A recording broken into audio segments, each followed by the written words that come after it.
Welcome back to Get With The Programming. I'm Chase Ingram. I'm Captain America. Along with me is Bill Grundler. Wolverine. And this is the one you've been waiting for.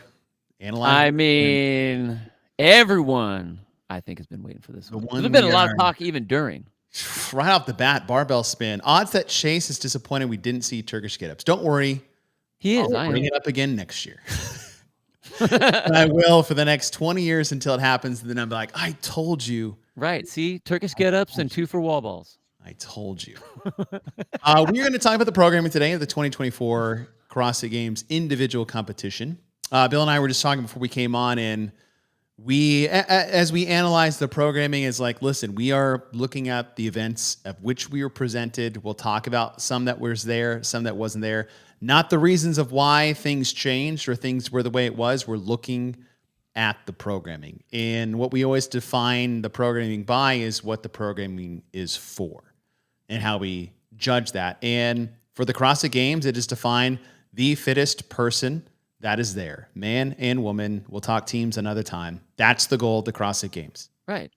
No more than that, because David said it for years. It's not let's rank 1 through 40 in the appropriate way that the test would be. That is never what they have claimed to be. It's define the fittest person there. Right. And what is great about that is that it sets you up to have a very objective analysis of what you're trying to do. Like the CrossFit Glassman was the first one to put definitions on what we're doing, so we get to actually use those definitions. It's not about so that everyone has an enjoyable experience and so to showcase the this and the no.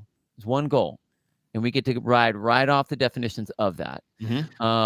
And especially from this year, it's important for us and for everyone that's listening to understand that, like, regardless of the incidents that happen, we're looking at the overall event on paper as it's written down.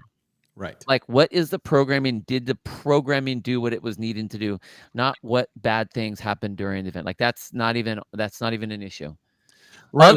Other than looking at the other events that may or may not have been there. True, which we will take a look at, right? Yeah. And we've always tried to be as objective as possible when it comes to analyzing the program, because if we were to react emotionally to what we see on paper, it would just be a personal bias, good or bad, in every kind of way, when that's the journey we're on. And the reason why we've started this podcast over 4 years ago was to objectively look at programming in the CrossFit space, to teach people how to analyze that for themselves, and to encourage people to dive into it on their own terms. And you see a lot more people in the space working through that and giving their own opinions on programming. And like, that's the whole point, is to educate, inspire, and entertain, not unlike a level 1 seminar, that's what the head trainer is supposed to do, is to educate, inspire, and entertain. I usually got that order in reverse, where I entertained, inspired, and I educated, which I would get in a lot of trouble for. And I was like, fine, I'm going to just start my own podcast, and I can do whatever song and dance I want for the group that it's. And the other thing is that, like, and I think that, I mean, I'll pat our own backs on this one, is we have never just said, F this and that's crap and this is stupid. I mean, we have to be fair, I may have said that. But we have said those, but under the umbrella of, we're not saying it just to bitch about it. We're saying it because of what we feel about this, how important this stuff is to us. I mean, I still, to this day, like, there is nothing else out there like CrossFit training. And I work with all kinds of athletes at all kinds of ages and all different kinds of things. And fitness develops amazing athletes. And so when we are, analyzing, I don't want to say criticizing, when we're analyzing the programming for the fittest in the world, like, that's a hefty title. So, this isn't just a bitch session. It's man, let's look at it, nuts and bolts. Let's tear it apart, break it back down, build it back up again. Wad Zombie, I did the opposite. Oh, it did the opposite for me. I think less and formulate my opinions on what you guys say. Good. Go to the smart guys. Yeah. Sometimes that's the best route too, is like, oh, you're going to teach me about quantum physics today? I'll just sit down and shut up and just listen to you and assume that you're telling me the truth as we go along the lines. And yes, we want to have you guys along. Obviously, It's a fine line to navigate, especially when you're working with something that's at this degree and level and exposure that is the CrossFit Games. The same thing when we approach events like the Rogue Invitational, relationships that we have. It's not an easy water to wade in. Is trying not to be as constructive as possible. And I feel like we're like setting this up for like ultimate failure. No, I don't think so. I don't think we are. But okay, I have a question for you though. Before you started figuring out what the workouts were, yes, and they were giving the announcements on your initial look at what they were giving out to everyone. Were you worried? Because I know myself, I was like, when they first started putting the workouts on, I'm like, okay, there's the swimming one. Okay, cool. They always have one of those ones in there. Then they had some of the other ones out there, and I was like, uh-oh. I was getting nervous right out of the gate. Yes, I will say is that what I've learned over the last couple of years of getting the programming on paper to reserve my reactions until I see it in person. And how hard is that though, dude? It's very hard. When they put out a swim run or a run swim, and then they do a run and a rest and a carry with some sprinting, like all of a sudden they're like run, and I'm like, right, oh my god, that jumps off the paper. Come on. Hey, not for nothing, but I can't remember if Dick Butter has been on this show in a long time. I think he just started coming back on. Yeah, welcome back. Seeing you on the Savon podcast. I feel like you took a break. But yes. I mean, look, we were trying to do the cuts with John. Remember that? And we were looking at I think I was on with Sevon's show with John in there. And we were trying to figure out like who was going to make the cuts just based on the events that they had. And it was like, wow, we don't have anything to choose from other than these runs. It was really hard, dude. It was really hard. I was nervous. Sean, did you just come on here to say you can't watch live? I appreciate that. Can't watch live. Catch up later. Right on, dude. We'll see you on the replay. Keep it a real nice shirt. We matched it. Yes, I'm wearing Dave Castro's shirt. Dave Castro programmed the CrossFit Games for the first time exclusively since 2021. What's up, Jeffrey? What's up, Jeff? And yeah, let's get into it. Before we get into it, we are going to roll here for the next hour and 20 minutes or so. When we are done, all 120 of you guys watching and rolling with us, first of all, thank you guys for being here. We really do appreciate it. It means a lot. Coffee Pods and Wads with Pedro has the second fittest man on earth on his show at 2:00. Now, here's what you need to do. When this show is over, don't do anything because it'll take you directly to his show. Don't push any buttons.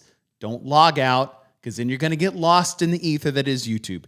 Just stay here with us and you'll go right to Pedro's show when we are done. So don't leave. Or do leave, but come back and watch his later because that'll be Dallin's big chat when it comes to this. So, okay, let's get into it. As always, I try to give you guys a little presentation as we go through. I really need to start streamlining these because they take so much time. And when we were talking to John yesterday, he's like, hey, can you pull up old ones that you've made? I was like, you know what? I don't save them. I think that's crazy that you don't save them. I just overwrite them. Oh, and when he said that, I have never felt dumber in my life. The fact that I haven't saved the presentation of the 2017, 18, 19, 20. Like, I have basically erased so much work. Like, dude, like I'm surprised. That's like, I know you have reams of workouts. You wouldn't go back and just go, oh, let me just let me go back and I'm just going to go right off. This is just the last couple of weeks of just like programming I do. And it's just in paper in my desk. And yes, if there's a house fire, I will lose everything I've ever done in my life as far as programming is concerned. Oh, dude, I got my shit on the cloud. Well, I do have like all my old affiliate programming for a decade in there, plus personal stuff. Good. But all of my personal programming, like just keeping track of my own workouts, I have like 8 moleskins. Oh yeah. Still from 2008. Yep. I have them in there.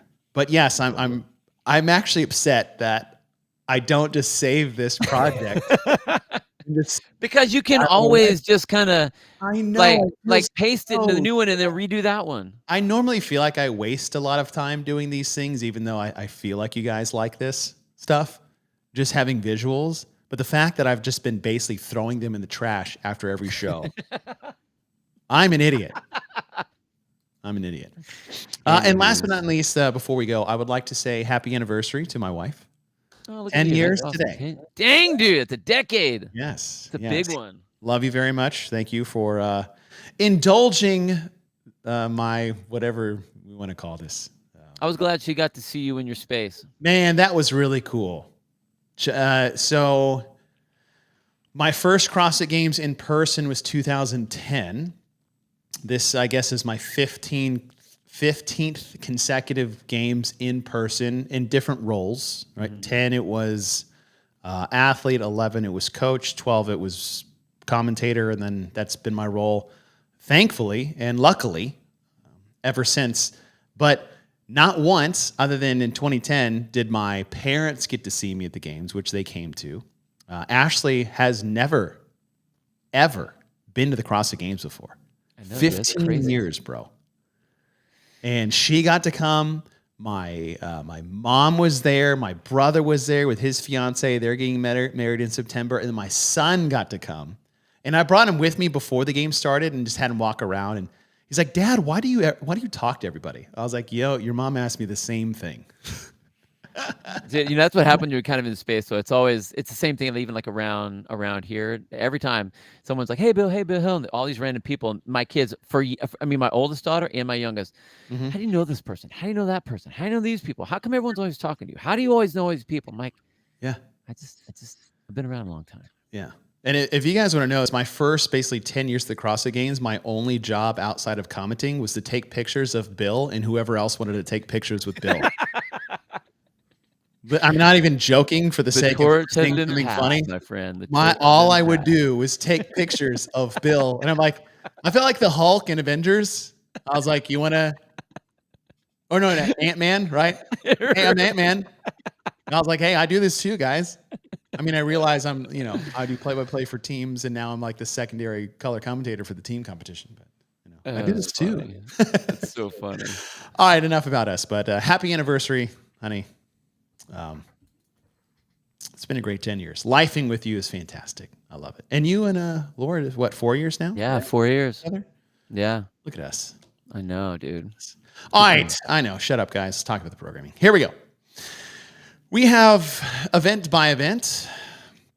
Event number 1, Lake Day, 3.5 mile run, 800 meters swim, no time cap. What we do is we break down 5 main themes for every event programmed. We look at time domains, volume of work that was programmed, weights if there is some, the scheme at which it is. So single modality, heavy days, singlet, or couplet, triplet, quadruplet, however you want to keep going, chippers, and then what modalities were used within that. And so for this one, it was long. Long for us is 20 minutes plus. In programming, I'm sure some people are like, hey, anything over 10 minutes is long for me. No, that's not really long. In the CrossFit world, with the intensity that we work at, 20 plus we considered long. The volume is just a lot of work was completed. It's not necessarily rep dependent on this, but high volume. No weight, scheme. Actually, it's a chipper. If you guys look at it objectively, it's one movement after another and it's over. It might be a mini chipper, but this is the format.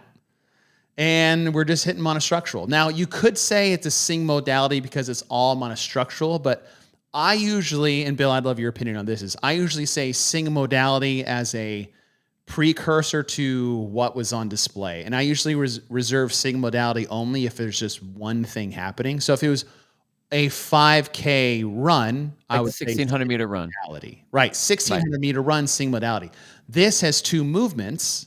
So yes, we're working in a sing modality of monostructural. However, it's movement with no repetition. By definition, I say that's a chipper. Well, and I think it's interesting how people get monostructural and single modality. They accidentally use them interchangeable. And these are monostructural movements between the two. I wouldn't say that it was a single modality. You could say that it's a single. I mean, it's the same type of The thing. modality is Right. one of the three that we have, Right. but it's not a single Right. one. But I just wanted to put that out there so people get an idea of where we're coming from, and maybe you guys can guess what the next one is going to be before we get to it. And then the second part of these is movement patterns, right? Things that are getting fatigued or used predominantly in the movement. So for running, we just say leg fatigue, where it's just you're just running. Yeah. Lower body, yes, your lungs, but like leg fatigue. And then for swimming, upper body pulling. Just lats and biceps and shoulders, and then that's what you got. So these are the things that we work with. By the end of the show, we will have compiled these so you guys can look at them as we keep the tally on. But I tested this event. It was great. It was a good challenge to start things off. I actually ran faster than I have run in years. I didn't wear a watch, which was probably a good thing, because had I looked at my watch, I probably would have panicked at the pace at which I started at, and definitely slowed down. But let me ask you. We've always seen the swimming element. It always seems to be skewed. Not enough of the swim, where it's kind of in there but not really in there. Did you think that? I mean, I think personally, I think this was pretty well balanced between the two. What did you think after having done it? Would you have changed? I mean, I would have liked to maybe be in 1,000 meter, honestly. But how did it work out for you? Did you think it was pretty well balanced for what it needed to be? I actually thought it was. In here, we're also at the constraints of the course. Right. It's like, oh, should we have started them a half mile sooner, so it's just a legit 5K into an 800 meter? I thought it was really good. And I know I talked about this on the chat a little bit, but if you were a bad runner but a great swimmer, you still weren't going to win this event. Right. If you're a great runner and a bad swimmer, you still weren't going to win this event. You had to be really good at both to finish in the top part of this event, which would say that there is a balance between the two. Like run, swim, run was different. Right. 100%. It was a mile and a half out. It was barely a 500 meter swim, and then a mile and a half back. It was a runner's workout. Running, yeah, 100%. Right? Yeah.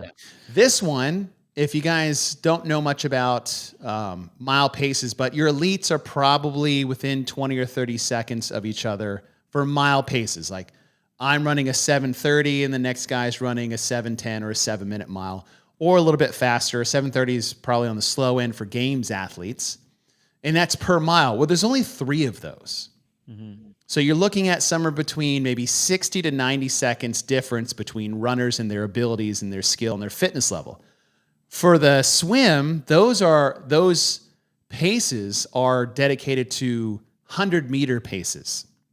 And the same discrepancy, because swimming is such a high-skilled monostructural movement, and there's a massive discrepancy between having the skill and not having the skill. Not even fitness related, right? Like I have the skill, I don't have the fitness. Well, and that's the thing. The more skill you have, the less fitness you need. Exactly. For the swimming. Right? And that's what's so crazy about it. Like I probably swam as fast or faster than Yellow Hosta did, but he ran 5 minutes faster than I did. Okay. That shows the difference. So on the swim, I have 8 opportunities where you're probably looking at 15 to 20 seconds different between skill sets to make up the 20 or that 60 to 90 seconds. So I actually, when I first saw it on paper, I was like, oh, the swim's not long enough. Yeah. To make up anything. But if you've got all your ducks in a row, I actually thought it was pretty good. Well, and I think that is what's so important about this is you have to, I just think it's so important that especially at the games level, there can't be an element that doesn't matter. Like it's one thing if you're trying to get a distraction movement on, in a particular workout, but when you're doing it, especially like monostructural like this, like the run, swim, run, whatever, the swim is to cool everybody off before they go and do the run again. Like basically that's all that was. Right. Whereas here you had, just like what you said, you have to have a good run and you have to have a good swim. And it's long enough to where it's going to really get to see who has the good swim. Right. because you are going to be able to make up some time in that swim. You Mhm. have the distance to be able to do that. You have the time frame to be able to do it. So I when I saw this, I was like, awesome. I mean, yeah, I would have erred on a little bit more of the swim just because, granted, I didn't test it Yeah. like you did. But with this, I can see it and be like, all right, I like Right. that. Set up perfect. And the other thing that I think some people look at is like, oh, the time frames are different, right? We spent 20 to 25 minutes on the run, but maybe only 12 to 16 minutes on the swim. Therefore, it's not balanced. So the reason why I went to looking at paces, Right. Then, which is huge. then that actually is different. Because Right. It's what listen, can if you're you going to make run, up? there's a Yeah. reason why in a triathlon, let's just say an Ironman, it's a 2.4 mile swim. And then you have a 26.2 mile run. They're not going to say the swim should take the 3 to 4 hours it takes to run a marathon to be even. Right. It'll always be less just because it's much more difficult. Swimming to running is about 1 to 4 distance wise. So 100 meters on the swim is a lot like 400 meters on the track. Now it's not 1-to-1 ratio exact, but for simple terms, 1 to 4. So when you look at it, the swim was plenty far. Yeah. And it's the furthest swim they've ever done without fins on. Yeah. I like it. I liked it. I did too. Okay, we'll go into the two events that they did not have, which was hammer down, 4 rounds for time, 50 hammer strikes, 14 sandbag throws over a tire, jump in and out of the tire to pick it up, and then throw it over the tire. So it was like a toss, which we've never done before. Jump in and out, toss back, and then flip to the next station. Sledge was 20 and 14 pounds, which if you've never swung a 20-pound sledgehammer, it's not irrelevant, especially for 50 strikes times 4. Sandbag was rather light, 170 pounds, and the tire was somewhere around 240. So not heavy when you're thinking out a flip. It's not near anything like even say just a deadlift.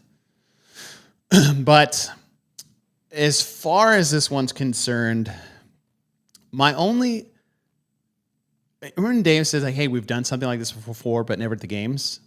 Yeah. Do you think I know. I did about the tire flip? Because we've done that at the Invitational with those monster tires. When we did the road trip with Dave and we were at John Hackelman's pit training place, we did this basically. We did the hammer strikes, we did the sandbag throws up the hill, and we did tire flips, and we did jump and rope. So, I mean, that was the only thing that I could see. I know that we did tire flips at the SoCal region, like the 2010 SoCal regional. We did that. Right. My personal, well, go ahead and finish the things on here, and then I'll give you my Yeah, thoughts. I don't want to spend too much time on the ones that we didn't have. Maybe Amanda 45, just because I was excited about it. I'm glad this one wasn't done. I'll say that. I'm really glad this one wasn't too. And legitimately, the only issue I had was that you couldn't quantifiably measure the hammer strike. 100%. That was it. That right there is why we don't have punching a bag for fitness, because you can't quantify that unless there was like a pad on that tire where it told you had to hit so many pounds of pressure of force or something like that, like those boxing things you hit like at the fair to see like how hard your hit is. Mm-hmm.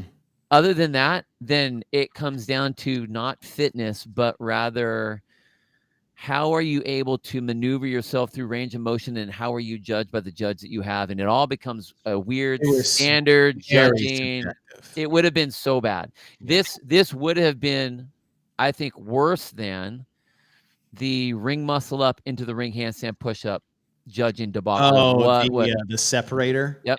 Yeah. Yes. It would have been way worse than that. Yes. This would be fun to do, like in the gym, but not where we're trying to find the fittest, where you need to make sure that everyone's competition stage is equal across the board. Like this if there are going to be judging issues, I mean, this would have been horrific. Yes. And I'm glad. There's a reason why we have only done ball slams at the CrossFit Games, and there's 5 people there. And that But was even then, literally there was just a to snub your standard. nose at somebody too. It's true. That is a true story. I don't know if we've actually confirmed that on air before, but the standard was at least full extension with the ball over your head and then slam down as you want. And the thing with the slam ball is if you slam it light, it's not advantageous. You can over slam it. There's a timing where the ball it doesn't bounce, but there's enough where you can get your fingers underneath it quick. Yep. For the hammer strike that they had, there was no extended standard to show. It was just hammer over the head in line with your body. What I would have loved to have seen, since we're in Texas, and if you want to lean into some like Texas themes and roots, I'm like, hey, make this. So this is really unfair to say, but I'm going to say it anyways because I was like, oh man, you know what would have been cool is the Texas State Fair is a huge, huge thing in Dallas, Fort Worth. Absolutely massive. And you know the hammer ding bells they have in the carnivals? Yeah. Like if you had just had 10 of those out there at the start, where not the real thing, but just like, oh, look, make 10 of them, and you have to hit it hard enough and perfect enough to hit the bell. Then now we don't even have to count. I just got to ding one. But that's or you don't hit it. You're like, oh, sorry. Dude, that's a perfect example because there are so many movements that we don't use because we get lost in the standardization of what it's supposed to be rather than what are we trying to test? Like, what is the thing that we want? We want them to hit the bell. I don't care how you make it hit the bell. Right. Like, that's perfect. I love it. Kettlebell swings. Are we trying to see if you're able to balance the ball right directly above your hand and you have this or are you just trying to see that you can open up the thing and swing this object up overhead? Like, what are you trying to do? Mm-hmm. And we get lost in that. So I would have loved to see that, dude. That would have been fun. And everyone has to wear a cowboy hat when they do it. That'd be sweet. Oh, that would have been funny. Like a cowboy hard hat. Oh man, that'd be pretty sick. Just for safety purposes, you know. Because you know, there's a couple of those practice sled swings. I was like, you almost broke your nose, bringing it up over your head. Oh my gosh. Anyway, glad it wasn't there. Same. Moving on. Amanda 45. So bummed it wasn't there. So bummed, and it was something that JR had been saying.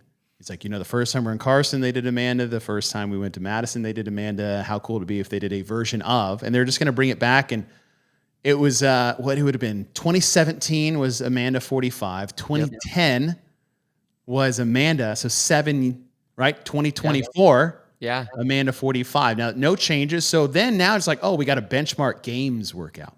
Yeah. Let's see how fit these people have come.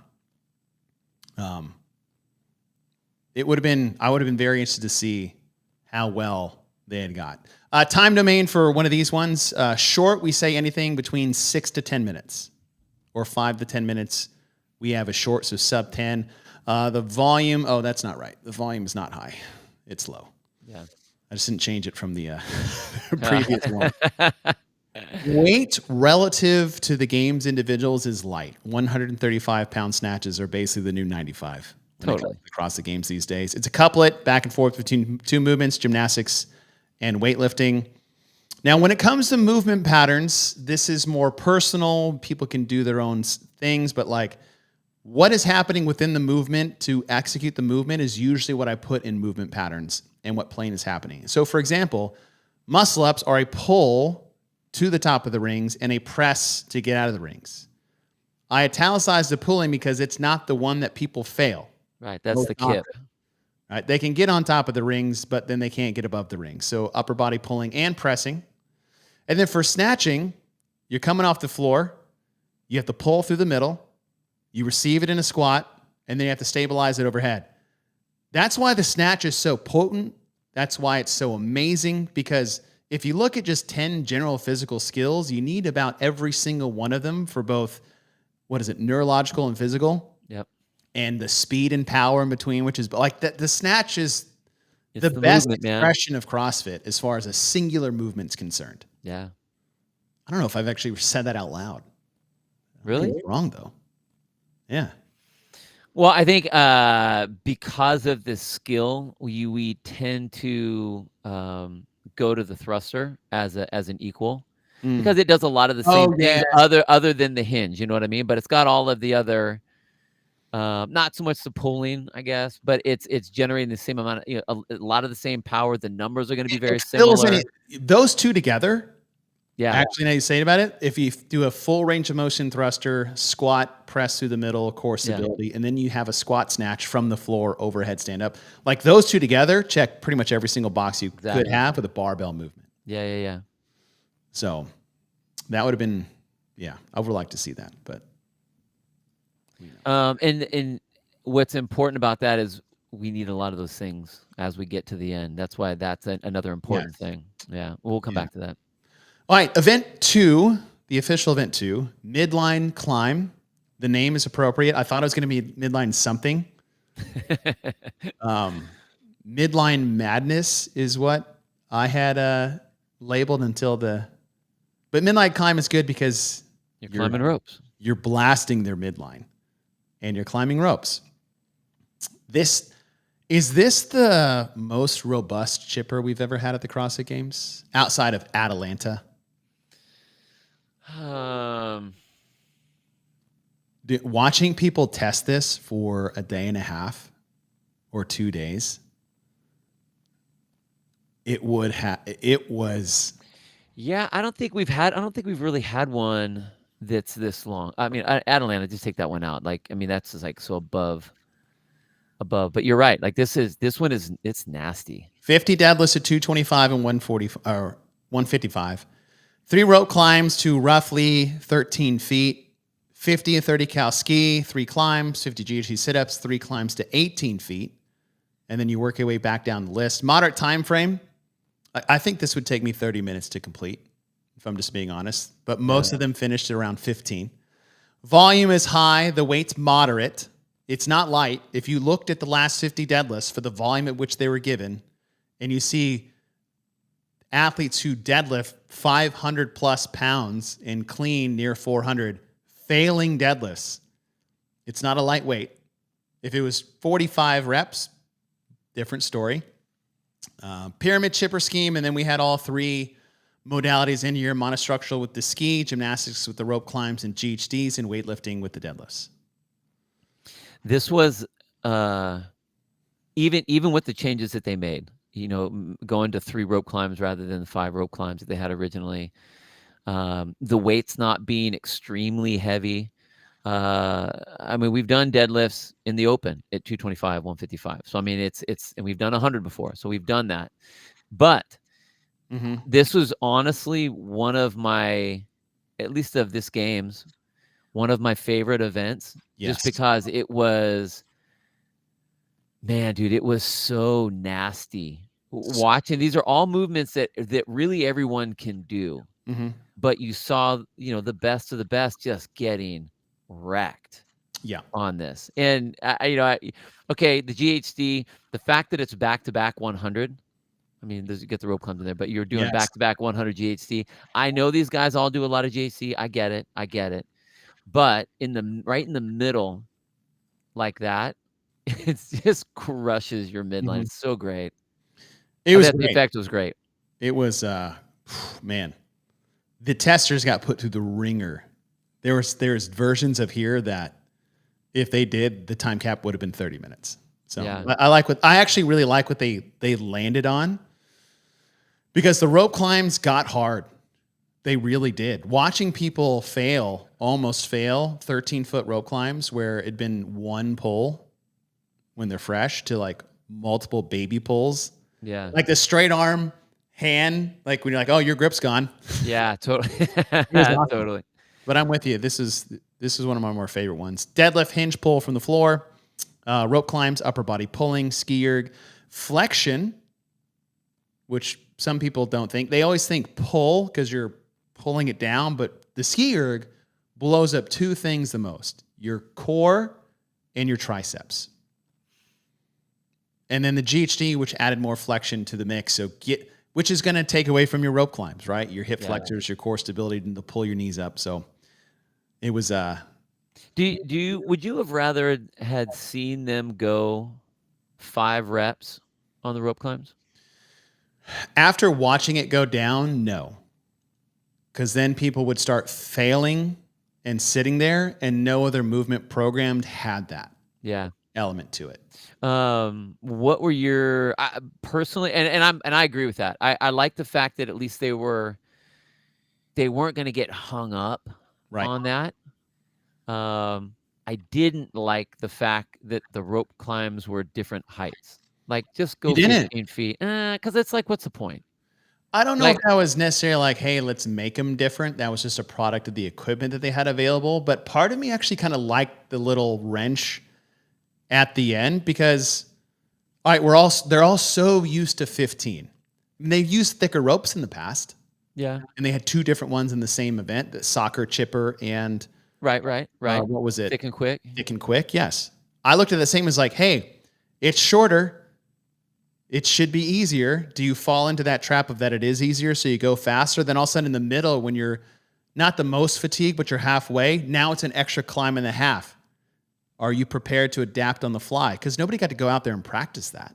No, I know. But I think what I was thinking was, okay, if we are decreasing the rep scheme because we want people to just we want the ropes to be in there, Right. but we don't want that to be a sticking point. Then why kind of do the extra little like, we're going to be fancy with this. We're going to go 18 feet here instead of 20. And we're going to go 13 here instead of like go across take the average and go 15, which we all do, so that they aren't having like, just let them race it. Like to me, I didn't understand it. I mean, not that it's a knock on it because of that, but it's like, I didn't get personal preference. I get it. It just seems weird to me. It's Plus, funny. I like the 5 in there. Because okay, fair. What I would actually, once I saw that, I was like, man, how cool would it be if like they had multiple height rounds in it? Does that make sense? Like a 13, so it's like, hey, 18, and round 25 1, foot. it's like 12-foot climbs, 15, 18, 21, where the height gets higher. So you see these like A-frames and ascending heights across the floor. Now that would be something that's cool. Like these, Here, there would seem to be a purpose to that. You know what I mean? Like there would seem to be a reason for that, because you want the rope climb to get increasingly difficult and to count. Whereas here it doesn't. Like you're just like, we've got 18 on these ones and 13 on these, and yeah. I mean, in all reality, if you take a 13, even though they were getting tired, who you're giving even more help to your tall athlete because they can jump up there. Yeah.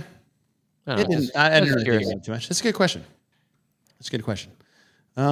Scott Erickson, why did some of the judges not know where the athletes needed to touch on top of the rope and climbs? Because that stuff happens all the time, which is unfortunate.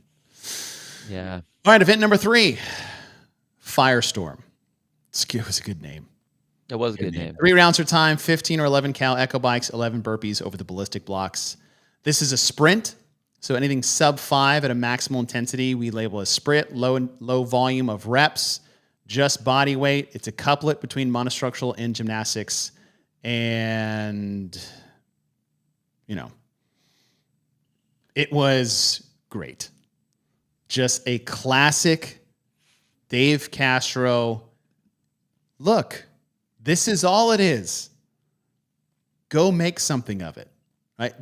The athletes made the event what it is. Now, we've been around the games long enough, and I think a lot of fans have been around the games long enough. They saw this one. You see the chipper, and you're like, damn. And then you see this one, you're like, oh, damn. Yeah, you right away, the numbers are so low that you're just thinking, I only have one option in this. There's no gaming. Nope. It's like, okay, pedal to the metal it is. That's all I got. If we didn't use pedal to the metal before, this actually would have been a good pedal to the metal name before we wasted it on the 2015 finale because nobody knew how to do anything yet. But right. That's why I said I want him to repeat that finale one. just to get what it was meant to get. Like that finale, pedal to the metal 1 and 2 would be so much worse. Oh, if you brought it back. Yeah, it would. This is Sarah. This is great, except calling the blocks barricades. Yeah, totally. I agree with that. Ooh, barricade. I thought I was like, oh, ballistic blocks. All right. Well, I was thinking barricade. I'm thinking, I wonder how big that barricade is. Yeah, is it going to be are they bringing the wall back? A barricade. Are they bringing the wall back? It's like, oh. Don't worry, Augustus. We did it for you. No need to draw attention to people with bad attitudes. Okay, so this after the first one, some awesome races. What Hopper did, and what Grace Walton did. Just great. Grace Walton was like, "I'm going," and we'll see if we can get to the end. And Hopper was just like waiting. Yep. Waiting. And the thing with this one is that you had to thread that needle so finely to get it just right, because you can do too much and blow up, or you can do too little in the beginning and not give yourself enough runway to catch someone. The timing is so short. Yeah. And you're right. And it was, I thought that was such a baller move, the way Gracie Walton did what she did. Like, okay, she knows she's good on the bike, but she literally took her hands on all of her chips and just went. She went a full James Newberry. Okay. Ringer one. Exactly, dude. Exactly. And that was easy, Chelsea. No disrespect to Grace Walton, but there's no Tim Paulson. There is only one Tim Paulson. There is only one full Paulson. There's only one. But it was. I thought it was impressive because, especially being a rookie, whether you think you're good at something or not, like to go all in on something like this, that just like you said, like if you messed up by 10 seconds worth, you explode. You lose 15 places. It's like racing Fran, except it's all even. It's such a high level bet, dude. It's awesome. And what I loved here is that you could be top 5 if you were really good at one and you were the best at another. Yep. Because we saw that some people had faster burpees by 3 to 5 seconds and not on the bike, but still did really well, or vice versa. But if you wanted to win, which is a good test of fitness, you had to be good at both. Yeah. And here's the other thing. You had to want to be good at both. Intensity, man. You got to ramp up that intensity if you want it. Everybody says they'll walk across coals until they step on the first one. All right, and that will take us to Farrington Field, events 4A and 4B. Right off the bat, how do you like the way they scored this? So if you guys don't know, you got to score a placement score for the run and the sprint. If Bill got 5th and 15th, he will get a score of 20. Yeah. If I got 6th and 18th, I would get a score of 24. And then they would rank us on the 100-point system based off the combined place finish of the two. Yeah, I thought it was awesome. And it's like, thank goodness, you guys. Way to go. Can we please use that tool? Open? Yeah, I know. Can we please do that? And now you screwed yourself. I know you can do it now. And I know exactly that you know what we know, that it should be in the open when you have a strength and conditioning. You think you would test that on like the low end qualifiers, not like at your highest end games. But yeah, it was great because you're not expecting. I don't know. I don't think most were expecting people to do well on both. Yes. And the people that did, you're like, Ricky? Dude. Wow. Ricky? Wow.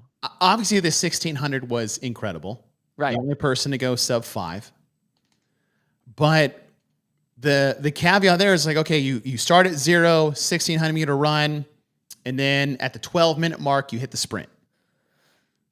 And you would think, if you went that fast, regardless of who you are, that you're probably not going to beat someone who is faster than you in just straight line speed or across 100 yards. Really, what? 225 yards? 225, I think. Yeah. And when Tia did it, I was like, of course. Of course you would. Now, Georgia Pryor in her heat. Unreal. Came out of nowhere. Yeah. And then when the men's heat was going with Ricky in it, you're like, oh, James is like, Ricky was out early, but then he faded. I think that's the thing that surprised me the most, because he went out in the sprint and then faded, like, oh, well, there it goes. Right. And then that last 100, I almost lost my voice because I got so excited. And I was like, I better calm down. I got 2 more days. The afterburners that he had were nuts. It was. You're right. I thought he was like, okay, well, he'll do good on this one, but like he's hurting a little bit from the 1600 meter. Right. That you think That was what most people would think, but like, it's like he didn't even do the 1600 meter. Yeah. that finish was nuts. So like I mean, I've been impressed with stuff he's done in the past, but that was by far one of the coolest things I've ever seen him do. I was just like, damn, dude, that was nuts. Yeah. Nuts. It was awesome. Yeah. It was great. And I really, getting back to how they scored it. I really do like it because it made each of those different little mini events count. You couldn't do well in the 100 points if you gamed on one of them. You just couldn't. Right. And so it made it, you had to push, you had to go. And I like that. That was awesome. Me too. And Farrington Field, it was packed. I was really nervous about what the attendance would be. Yeah, would they say like, 18,000 people, we'll never pack that. It'll be fine. And it was on both sides. Yeah. Like it was packed. And it was really, despite how hard it was for people to get in, which is very disappointing to hear what that happened, but that's on the venue. Right. And how they let people in. It was really cool to see everybody show up. It was really, this one I loved more after I saw it unfold than I did when it was on paper. Yeah. I was like, oh, what a waste of a stadium. Why don't we do something different? Then after it went, I was like, oh, okay. Think of all the drama we had, the Ricky time, what Tia was doing all by herself alone on the track. Alexis Raptis running 3 laps. Totally. Stopping. And then having to reset and trying to get back in their game. But then she kept it. That doesn't happen. Yeah. Which tells you something amazing about Alexis Raptis' mentality. Because I'll be honest, if I ran the 3rd lap like I thought it was the 4th, crossed the finish line, I'm turning, all systems are off. Yep. Let alone restart and hold off Brooke Wells. Yeah, it was literally like watching like a sprint car race where it's just, loud. It's simple. Everyone's just running. I mean, there's nothing fancy other than the race itself. And I think this is one of those things, when you go back to like what Boz has said and what David says, that we don't want the event to be what's exciting. We want the race to be exciting. I mean, quintessential setup of this right here. It's the most simple thing you could have done. Right. The least amount of equipment you could have had, and you had the loudest group of people for these races that were so tight. Nuts. It was wild. And the only thing I'm sad about is in our headsets, usually they have a mic on the field and they pump that into your ears so you can feel it, right? The crowd reacts to the crowd noise. Yeah. In our headset at Farrington, it was like we were wearing noise canceling headphones. Couldn't hear anything? I couldn't hear anything but my voice and the truck and the director and Rathi and Adrian, and that's all I could hear. And I was so bummed because I would have loved to have heard the crowd reacting to all the things that, like, I would have loved to have heard the crowd when Ricky crossed the 50, knowing he's making a move. I would have loved to have, like, I'm getting goosebumps thinking about that, and I didn't even hear it. Crazy. That's wild. Yeah, it was nuts. Yeah, and I agree, Will. If that line wasn't, imagine what that would have been if you could have just walked into the stadium. So it was great. If it comes back, please use Farrington again. Yeah. It was wonderful. Okay, moving to, let's see, that closes out day number 2. The run, core, leg fatigue, sandbag carry. Event 5, Chad. Chad, to me, was like what I thought the marathon row was going to be, of which you called and experienced, where I left. Went to the jacuzzi. I went to the jacuzzi with Brent and Mike and Larry drinking beers, texting you photos of like, how's the call going, bro? We're all over here drinking beer while you're stuck calling a stupid marathon row. And then by the end, it's like, actually, that was one of the cooler events we've done. I felt the same thing about Chad. I'm glad they did it. It was The way the twist. Now seeing the twist unfold, I was like, oh, okay. It was a better way. What were the biggest concerns? How to judge? What was it going to be? What is it going to be too much? Is it going to stray too far away from Chad? And that stair step up and down podium they made, back and forth, 2 steps up, turn around, 2 steps over. That's 4 times 250. Everyone going together, which was a change. The whole mass start. You want to know? You want to know what's weird is there was, I think it was on around the whiteboard when Pedro had Josh on there. Bridges? Fuzzy Duck. Yeah. No. Fluffy Duck. And he was being just goofy. And he's like, you know what they should do is they should have a long box that extends across the entire floor. And you got to do 10 on this one and then 10 on. And then look what happens. They build a long ass step up and down thing that everyone's on. All the guys on. That was nuts. Yeah. Did you watch it? Yeah. Okay. I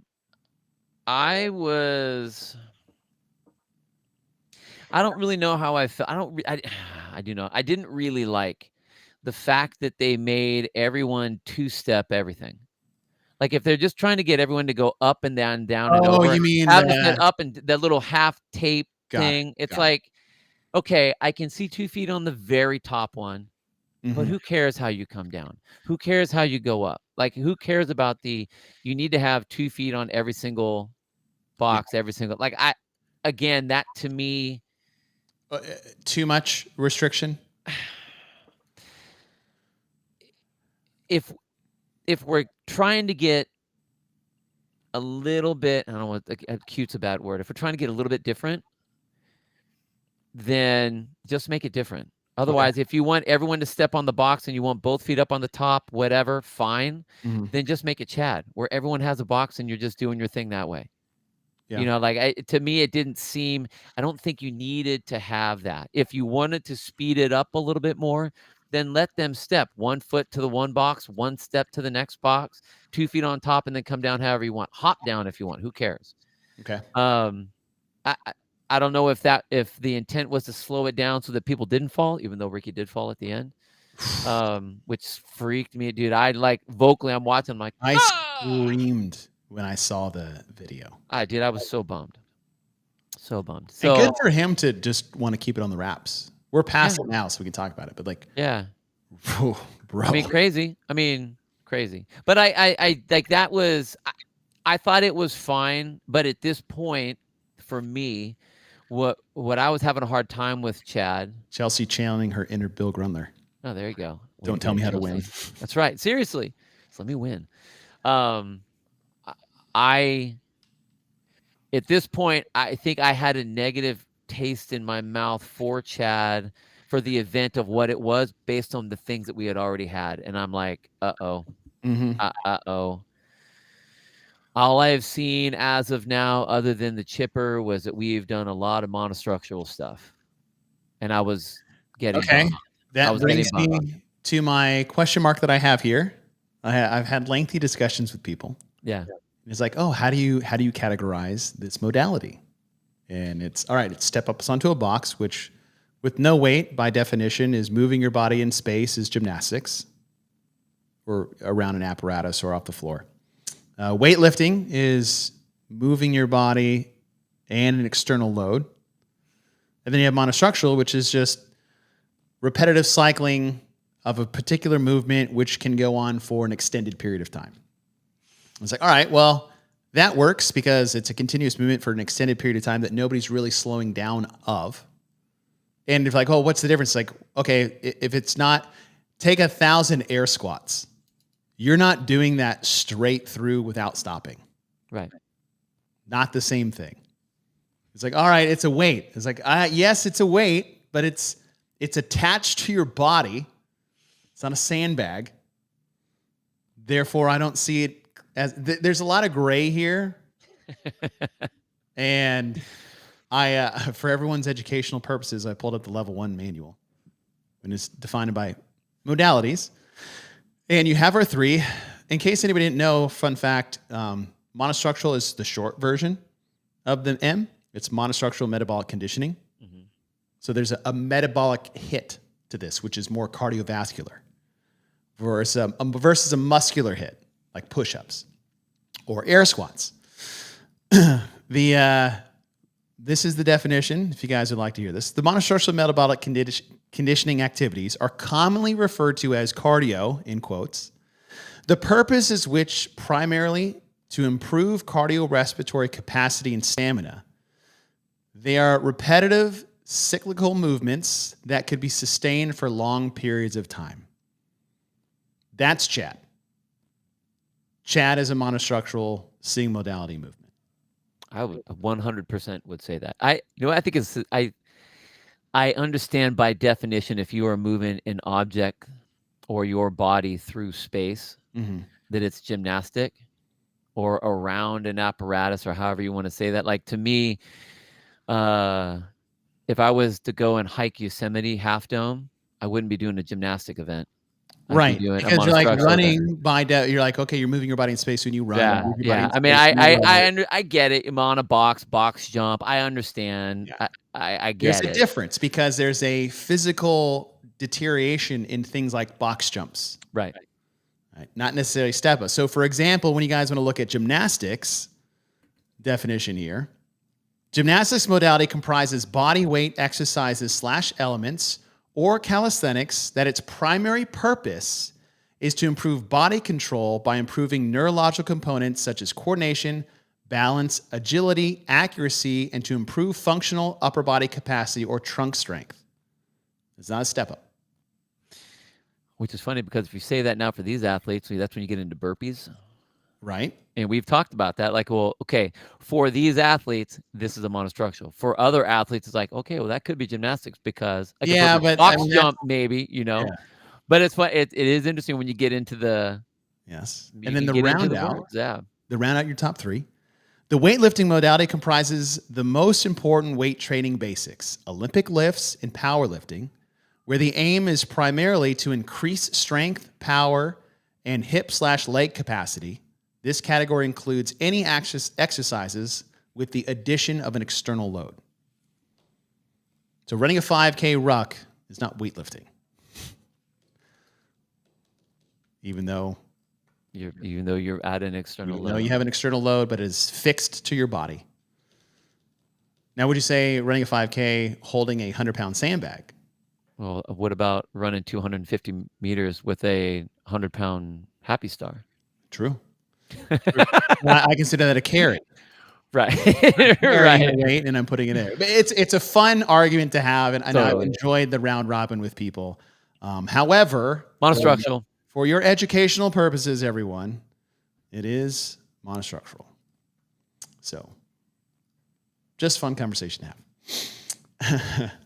have. Step ups, leg fatigue. You call it like unilateral leg work, but it's just like leg core fatigue. That's what it is.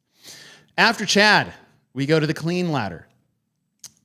Same thing we saw from Friday. Friday morning, the long, grueling chipper, and then we had a really fast Firestorm. Here we have CHAD, and then we go to the clean ladder. And if it was never more evident about the fatigue level coming off of CHAD and into the clean ladder, that first round shocked me how hard it was for the dudes to get through. Right. I mean, it started at, 255, so it's 3, 2, 2, 1. 255, 65, 75, 85, 95. For all of these guys, I think I'm being generous when I say those are moderate weights. Oh, yeah. Like these guys are power cleaning that all day, 4 reps. And once they cannot start doing singles or failing 295, I was like, oh, dang. I think, dude, this was one where I was really glad that Dave made the switch on how he did the rep scheme. Mm. But because you imagine, because it was going to be 3, 2, 1, 1, 1. Mm-hmm. And then they bumped it up. Remember, so they actually increased the number of reps that they had to do. So I think that it made it more evident because of that. Yes, and which I like. I like that. I think that caught a lot of people off guard. Yeah. I think. Yeah.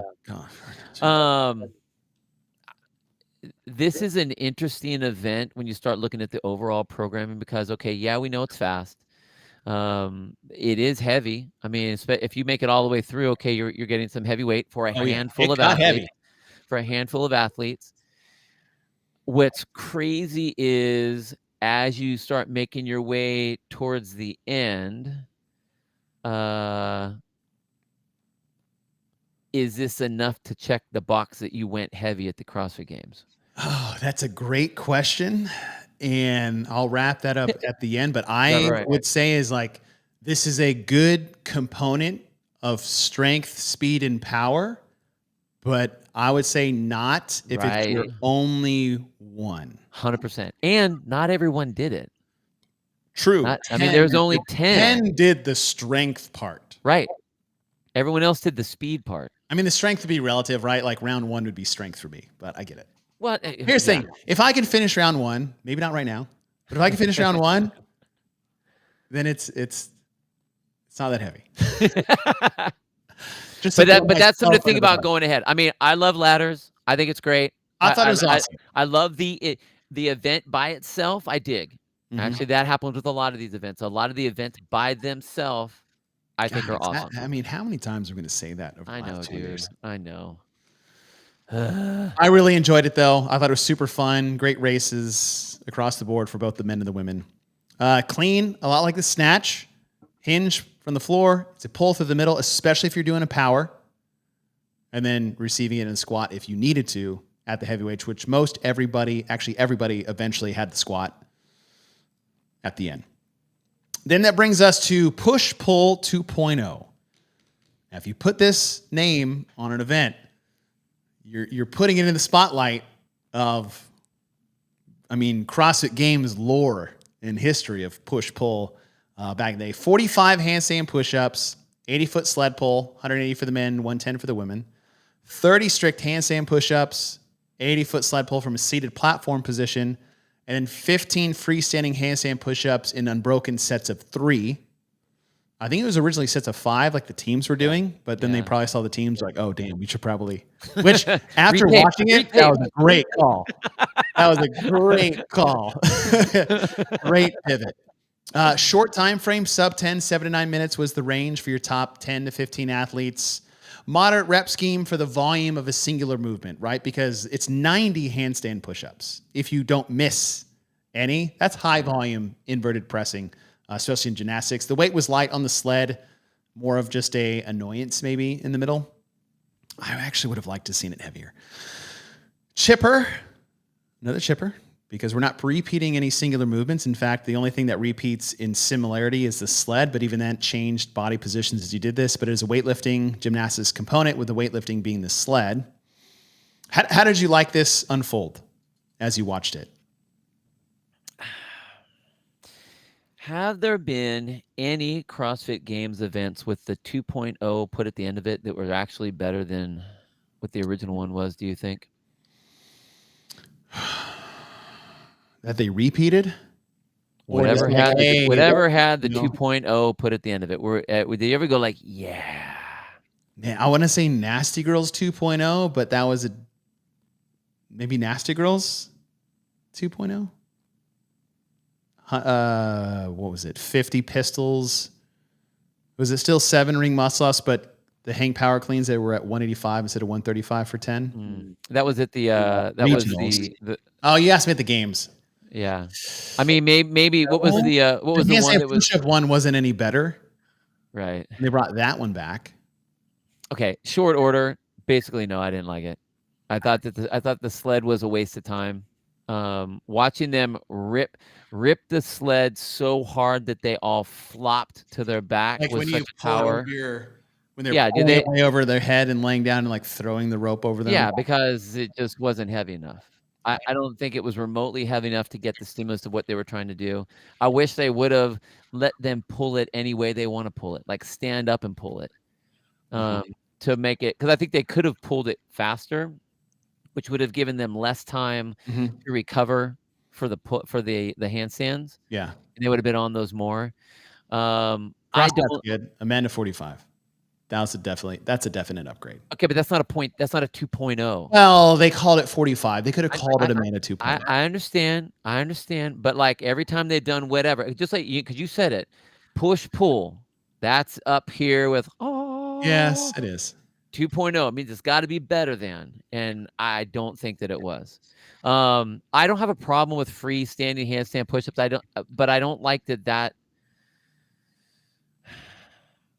I don't think that 90 handstand push-ups for these athletes is that big of a deal in all reality. 30 strict handstand push-ups for them. They all can blast 30 strict handstand push-ups. I don't see it being a push. And then it comes down to, can you walk and figure out the pad that you're supposed to land on and Yes. get that? Like, it all comes down to that. So it was none of the other things. It was truly working. Can you balance your handstand walk and come down? I mean, unless this is the accuracy part that we're talking about, can you come down to where your head ends up on the pad? I get it, but I don't think that that's a worthy event to try to pick apart and find the fittest person in the world. Okay. I think it was a miss. What I get changed? the gymnastic part. I get the gymnastic part. Yeah, we've done some pulling, and we got more pulling on the horizon. Very soon. I mean, I would have rather had a handstand push-up, strict handstand push-up, and then like a deficit handstand push-up, like a parallel handstand push-up. I like the freestanding. What about less reps and more weight? So 30, 20, 10. And it's 2 unbroken sets of 5 on the freestanding, but it's handstand push-ups anyway, strict. Or 30, 20, 10 like they had it, increasing deficits every set. But heavier weight on the sled for the sled to have a more of an impact. But definitely heavier on the sled for sure. The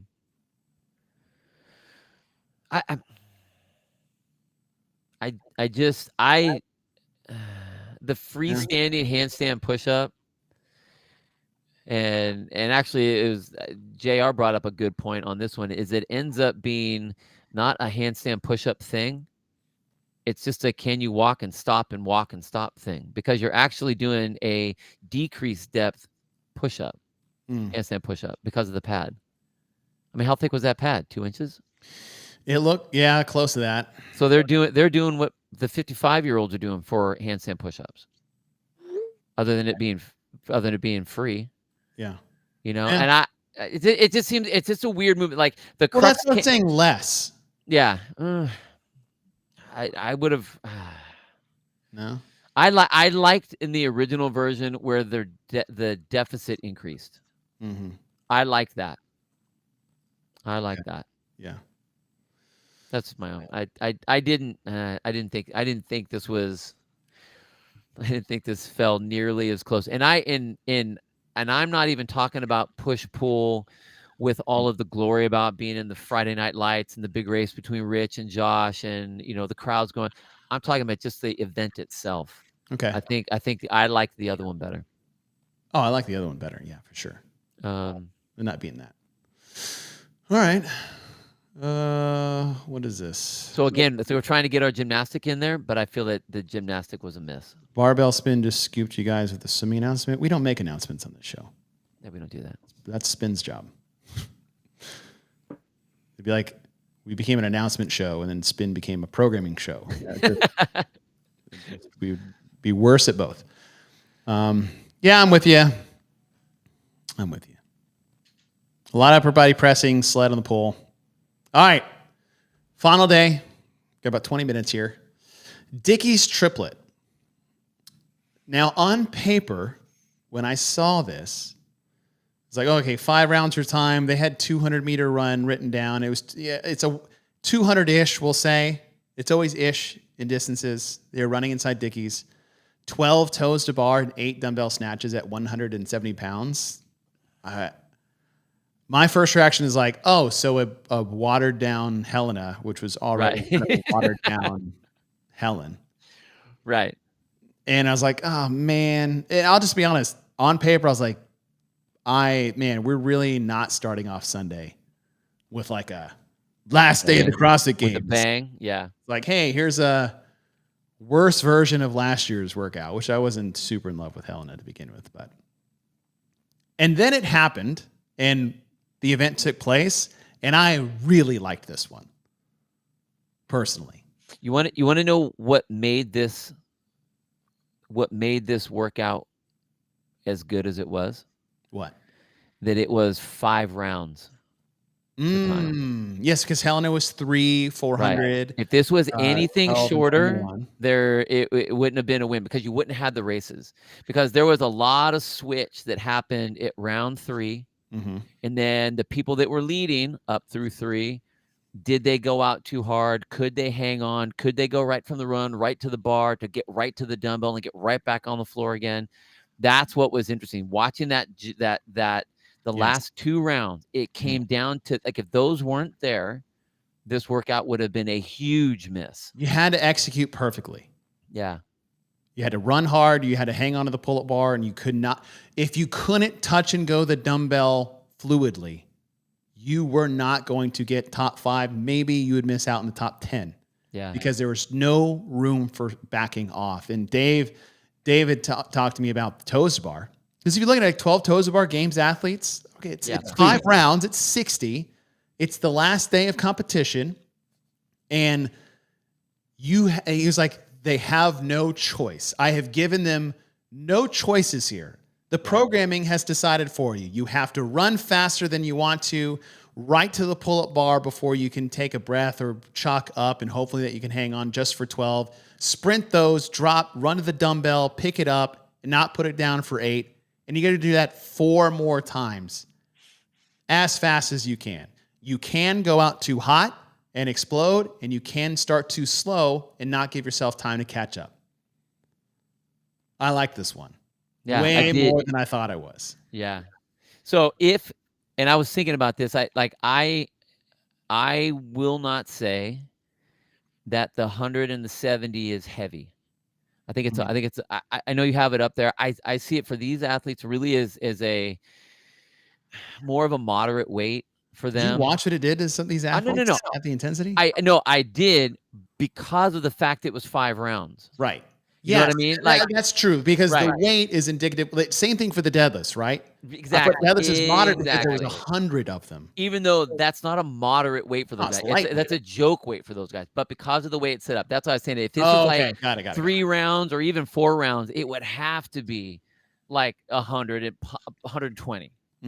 It would have to be, because it's 8 reps. Right. But if you're looking at the totality of that and the speed that you have to go, you're right. That is what made. I was thinking about this, and when I was watching, it was really interesting. It was literally all about round 4 and 5. But you had to push to get there, to get in the race, and then see what was going to happen. Like, everybody was holding on.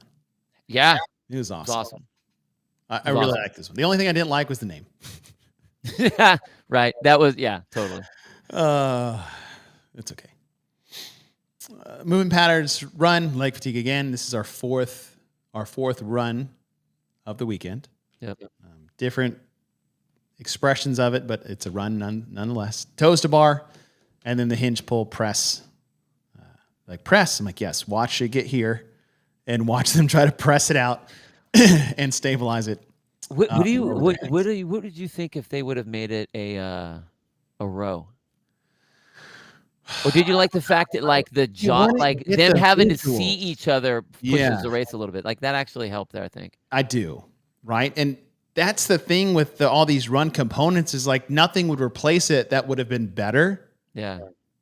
It's just the only thing you could do is just not program it and save it for another time. Like, this event is best because they can all do it. Now, if it was double unders and it was, say, 100 or 75, which is about the time frame, right? 45 seconds, unbroken. And they had to, like, hop forward every 15 so you could see them advancing and then go back, right? Because it'd be round 1 forward to the rig, round 2 away, 3 forward, away, forward on the 5th one, and then they go. That's maybe the one thing you could have done in place, and they're still jostling, and then you had to... you know what? I'm going to say double unders would have been. Because do you remember the road finale does that last turn year? it into more of an execution thing then? Like they don't get to bullshit. I think you're right. When I'm looking at paper, I'm like, okay, we're running again. Like what the F already? Yes. I get it on the running, but in this one, even putting rowing into it, what makes it fun is now everyone is trying to game everyone as they're doing. They need the run to see it. Like I wish Yes. we could have had something else. Like I wouldn't pick the run not to be this one. It's like it almost has to be there so that you can see. Well, yeah, and I'm You just gotta saying have that race. what could be. Yes, you cannot replace the run with a Right. row, a ski, a bike, something where you can't see any action happening. I know and what's hard is like because as I'm writing down on my sheet here, run. Right. Well, let's just change this one. Well, this one you can't change it, which means you got to change one of the other runs somewhere. You can't change the 1,600 meter. Right. Right. No, like a 2K row, cool. Right. You can't change the sprint. Right. We just talked about how awesome that moment was for Ricky. Right. I know. That's what I'm saying. It's a 3.5 mile run. It makes it difficult. The only reason why I say double unders because you can move people and No, 15, I hear you. 15. I hear you. But do you remember, and you were right about execution, but remember the final event at Rogue, Tia versus Laura? I was sitting there clenching the sides of my chair, watching them try not to miss. Right. And so from a viewer, I think that would have been more intense to watch because you missed you guys once. as commentators, you guys could have hyped that huge too. So the only thing I would put here in lieu of the run and I would say elicit more intensity as the viewer and drama of the event, double unders would have been better than the run. Yeah. Yes, it's execution based. It's still fatigue based, and it takes away more from the toes to bar and dumbbell snatches too. And it would have taken one run off the table. What I'll say is we didn't have double unders this year. No, I know. For the event, I'll agree with you. Although I will say that double unders, because in this race especially, I liked seeing them have to jockey around that course to see where everyone was. I love that last when James Sprague and Hopper were coming in and they were butting shoulders to get around that last turn. Like you wouldn't have that on double unders. And I love to see a race that gets physical like that. True. So I will concede to yes, if we had to have it another thing, double unders for sure, because I loved all the stuff you're talking about it. All right. But man, like of all the ones, it's like this one's like shit. You have to have running. Yeah. I liked it better with the running. Way better than I thought it was going to be. Yeah. All right. Final event. Dave Cash was asked by multiple athletes when he was interviewing them if he would have programmed one event to find the fittest person there. What did he say? A version of Fran. Called it the Castro. That's right. A version of Fran. And in almost every games, there is an expression of what that is. Fran being 21:59 thrusters and pull-ups, squat, press, pull gymnastics. We've seen it as Amanda. We've seen it as friendly Fran. We've seen it as actual Fran. And here we have our Fran-esque event, which is 2 parts, both 100 points, 24 thrusters and chest to bars, 80-foot yoke carry, 21 chest to bar pull-ups and thrusters, 4 time, 95 and 65. 100 points. Rest 2 minutes, and it was a 6-minute, 5. I think it was a 5-minute cap. Yeah. And then into 18 thrusters at 135 and 95 bar muscle ups, heavier yoke carry, then 15-15 to finish. Both worth 100 points. First one is a sprint. Like Fran-esque. Is what Hatfield was 230 or 225, I think. It's so crazy. 225. I think Kyra Milligan was 230. And what I liked about here is it was 45 thrusters at Fran weight and 45 chest to bar pull-ups. It was chest to bar Fran. Mm-hmm. And with a yoke carry in the middle, they still went 230. I know, dude. It's crazy. We got Fran back at the CrossFit Games. We haven't seen chest to bar Fran since 2008. Yeah. And they figured out a way to bring it back. It's like, just make them do more reps. It's like, all right, that'll do it. And that yoke carry in the middle. Lightweight for the thrusters. I put moderate weight for the yoke. chipper scheme. This is a chipper. You changed the rep schemes. You got the yoke in the middle. They changed the four. Like it wasn't like 21, 15, 9. Yes, that's a couple of the reps descend, but this changed the movements in the middle too. Right. Yeah. It's a pyramid chipper. You went thruster, pull up, yoke, pull up, thruster. I think the pull up back to back was a great move. I think it was a absolutely needed move. Yes. Especially on this one. And then you rested, and then you got to the heavier, higher skilled version of thrusters and bar muscle ups, 33 reps apiece in the 80-foot yoke carry. One thing that I thought was really cool is that this full circled the open. So 24.3, 5 rounds for time, 10 thrusters, 10 chest to bar pull-ups, rest until, I don't know what the minute mark was. And then he had 5 rounds for time, 7. Oh, yeah. At 135 and bar muscle ups. So I thought it was a cool callback here. 200 points. Did you like that it was 200 points, or would you like to see what they did at Farrington Field? I didn't like the fact. I didn't like that these were 200 points. I wish if I would have if I would have been able to go back and do whatever, I would have rather had the back-to-back be a man to 45 and then the final 18-15.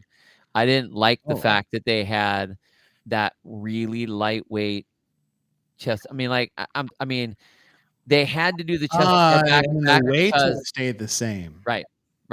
Interesting. You go ring muscle ups to bar muscle ups. So you kind of get that gymnastic in there, and then you get your points for each of the events that you're doing on that gymnastic. Like giving these athletes, I mean, points on pull-ups for 45 chest to bar pull-ups. I know it's fast, but and we've said this a bunch of times, you know, about Fran being in the CrossFit Games, at this level of athlete, it ends up becoming a range of motion event. It becomes a judging style event, because they can't not go fast. You know what I mean? And so, and I just don't, cool, they put the yoke in there, but even that, like, at least it breaks it up to where they have to kind of hit a reset and then get back on it again. But I like the last one a lot. I like the 18-15 a lot. I like what it did to people. I liked watching how they had to, and a lot of that came from what they just did before that. And I get that, but I just don't think that the 24-21 was worth what it was. Whereas I would have, I mean, if I had to put the 24-21 and Amanda 45 on the same scale, like, to me, it would dump completely one way. Man, I really like that idea. I mean, the barbell weight's the same. Right. We've said on the show multiple times, snatching and thrusters are so similar as far as weights and expressions. Two opposites. Dude, we said that at the beginning of the show. Yep. The two barbell movements that are the best expression of CrossFit as far as weightlifting, snatch, full snatch, and thrusters. Yeah. You went ring muscle ups with a squat snatch, and then you went bar muscle ups with a thruster, which are two opposing movement patterns with gymnastic. Oh man. I mean, and I think that could have been such an easy fix. Dang. And I thought about that. The second I heard these ones coming out, that was the first thing that popped into my head. I'm like, I just get rid of the first one and put Amanda 45 in there. Yeah. Like, I don't think you're gaining what you're wanting to gain. Like, we've had so many of the short events. At this particular game, like, there's a lot of short. We have a lot of short. I would have much rather tossed 24-21 and put in the other one and put Amanda 45 in there. Even, I mean, said even go the other way. You make it 18-15, then Amanda 45. Okay. Yeah, I like that. We got about 3 minutes here. We want to get off before Pedro starts. I know. And I know you got a coach. I got a coach. All right, let's wrap things up. So at the end of these programming, analyzing that we go through, I've added some new stuff for you guys. So 3 main theme categories: schemes, modality, weight used, rep volume, and time domains. Scheme modality, we had 3, which was the run, I'll probably put the barbell on there. And what was the third one? I don't know. Couplets, triplets, 2 couplets, 1 triplet, 5 chippers. Lots of chippers this year. Yeah. And just when they were created. It wasn't as glaring until I was like, oh, that's chipper. Like the final was chipper. That was it. Modalities, monostructural, there were 8 movements, monostructural. Weightlifting, there were 8. Gymnastics, there were 9. Weights used, 3 were light, 8 were moderate, 8 were heavy. Those numbers are really high because I just took the singular cleans in there because of that, just to get the actual things that they did. Rep volume, 7 events had low rep volume. 1 moderate, 3 high, which is a lot. Mm-hmm. Time domains, 4 sprints. So for us, is like sub 5 max intensity workout. 4 were short. 1 was moderate, 2 were long. And you're like, oh, that's 11. Yes, because the sprint carry and then the mile, like they're not separate events, but they're separate tests within the event itself. A little bit more into the weeds. There were 9 gymnastics movements, 5 monostructural. 4 of them were 8 monostructural. I got the number wrong. 4 of them were, half of them were for the run. 8 weightlifting movements. Movement patterns, jumping and bounding for gymnastics, 1, core flexion 2, pull 3, push 5, a squatting lunge type 1. For the weightlifting, hinge 5, which you're going to have more hinging. That's what's going to happen. It's how you, that's what you do. That's how you move. Yeah, it's how you move. Carries 2, the star and then the yoke. Pulling 4. Again, remember some of these had multiple points. So like the snatch has 4 of these on here. Push 2. So I made a point I couldn't remember, is like the only time we went overhead was really with a thruster, and we didn't go heavier than 135. I was like, oh, that's an interesting point. Squat lunges 2.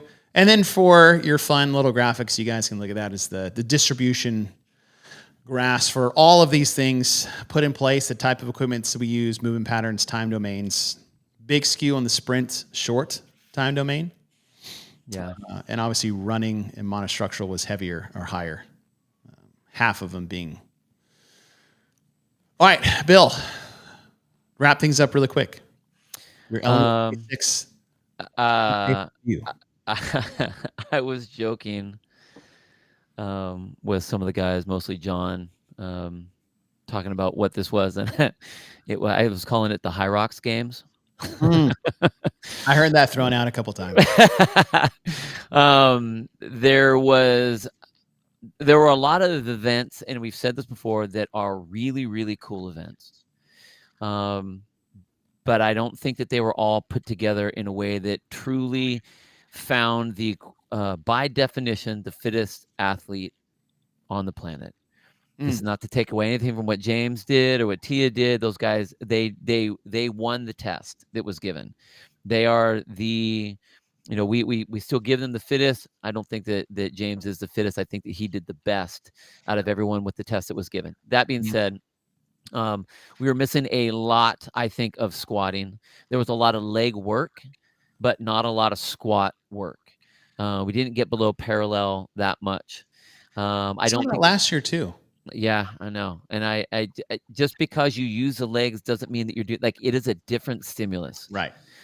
It really, really is. So I think that we missed on the squatting. I think that we had way too much on the monostructural, leaned way more till that. We were missing a lot of that middle CrossFit time frame.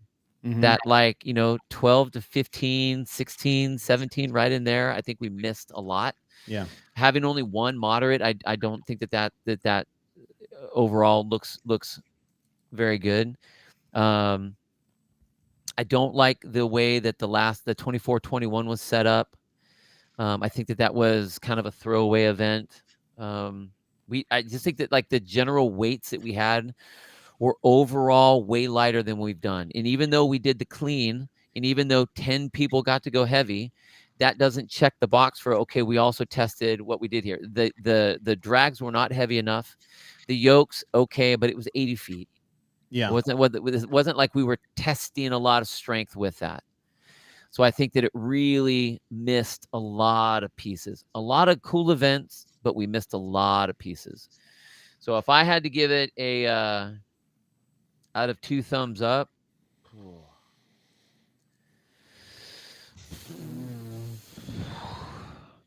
you can do like your percentage piece of events you liked out of 10, and those are all 0.2s. the problem is that like they just don't go together though. That's the issue. Yeah.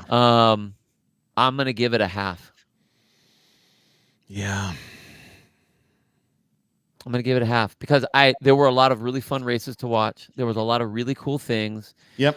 But there were like, as far as like how to program the games, I think this was literally probably one of the worst programmed games we've had. Mm-hmm. It's so skewed. Even with cool events, it's really skewed. Even with the ones that we didn't have. Even worse because of those that we didn't have. Yeah, and with only Amanda 45. Yeah. Like that would have helped if it was in there. At least it would have made me subconsciously like what was happening better. But I had a hard time. I had a hard time. Yeah. I had a hard time. Before I give mine, if you guys are watching and you haven't subscribed, please do. It goes a very long way for just a click of a button. And stick around as we close out here. You go right to Coffee Pods and Wads with the interview with Down Pepper. So you don't have to do anything. We'll shift you right there. I'm with you. I liked watching most of these. I liked the programming for most of these, but how it was all assembled and put together over the course of a few days, totally objectively, no, Chelsea, not worse than 2008. 2008 was the worst program CrossFit Games in the history, and it will not be beat. Because of what it was. Because of what it was. Like that was a whole different deal. It was 4-minute events, so it was just a thing. Yeah, man. It just didn't ever, and I don't know if it was a product of the weekend of like how things felt. It just felt. Like Dude, I'm pulling all of that stuff away. Literally, I'm pulling it all away, and I still am like, what the? Well, when I first saw them and then saw them unfold, it's like, okay, I like that better. I like that how that unfolded. That went nice. But then when I see it back to back to back, I was like, man, it's very. The ones I liked a lot were very similar. Like, yeah. Would you get a half? Yeah. Oh. Let's see. All right. Run to the I do this when I get stuck. Okay. Event 1, I liked. Event 2, what was that? Chipper, I liked. Firestorm, I liked. Ooh, I don't know if I'm gonna do that. No, that's bad because then I like that by itself. No, that's not good. See, that's why I said I couldn't do that. I couldn't do that. It's how you put them together. Yeah, I know you got to go. I'm surprised you gave it half. Honestly, it's because there were events that I did like, and that was the only thing I would have said. I would have said none. I mean, and I'm not going to go like thumbs down. Like I don't know, it's like whatever. Like that to me is a thumb down. You know what I mean? Yeah. I'll do it on the ones that surprised me the most. Dickies surprised me the most. The finale actually surprised me more because I really wasn't keen on that. Yeah. Like the last day of competition. So one of the 3, I'll get 0.6, a tenth above yours. A 0.6. Yeah, a tenth. All right, folks. All you guys joining us, thank you for rolling with us. It's good to be back. It's good to be back with you guys. You guys are our crew. You're our team. You're our biggest supporters, and you fuel us to keep coming on here and do what we love to do. This is something we love, we cherish, and we love to spend our time with you guys. And this is why we come on at times like this. If you want to think about that, is because these are the things we do together, and these are the things that make us, I don't know, better. Really. Yeah. I agree. So thank you guys so much. Have a great weekend, and see you on Monday. Bye, guys.